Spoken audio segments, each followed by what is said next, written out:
আসসালামু আলাইকুম প্রিয় দেশবাসী, ঈদ মোবারক। তো আমি সামাজিক মাধ্যমে এবং সমাজ থেকে শুরু করে বিভিন্ন গ্রাম অঞ্চলগুলোতে আমি দেখতেছি শিবির একটি সক্রিয় চক্র। জামাতের এই শিবির যে দলটি, এটা গুরুত্বপূর্ণ কাজের সাথে এরা যেমনটা সক্রিয়, এরা প্রতিটি সমাজে এক ধরনের প্রবেশ করতেছে, যা ভবিষ্যতে জনগণের জন্য একটি উদ্বেগজনক, যা ভবিষ্যতে সন্ত্রাসীর সাথেও কার্যক্রম জড়িয়ে পড়তে পারে, দেশের ভাবমূর্তিও নষ্ট করতে পারে। কারণ এই শিবির, এরা ছাত্রদের মাঝ থেকে এদের এক ধরনের বিষাক্ত এক ধরনের বিষ পান করা হয়।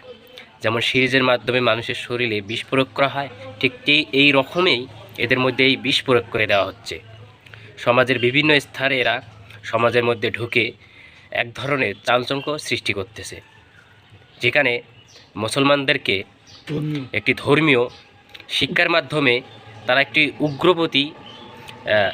উগ্রপতি সৃষ্টি করতেছে, যা ভবিষ্যতে বাংলাদেশ গণতান্ত্রিক রাষ্ট্রের একটি হুমকি কাঠামোতে পড়তে পারে।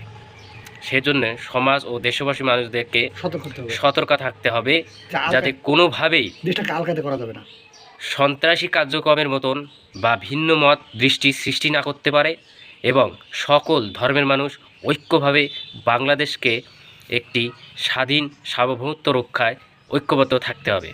ধন্যবাদ। আসসালামু আলাইকুম।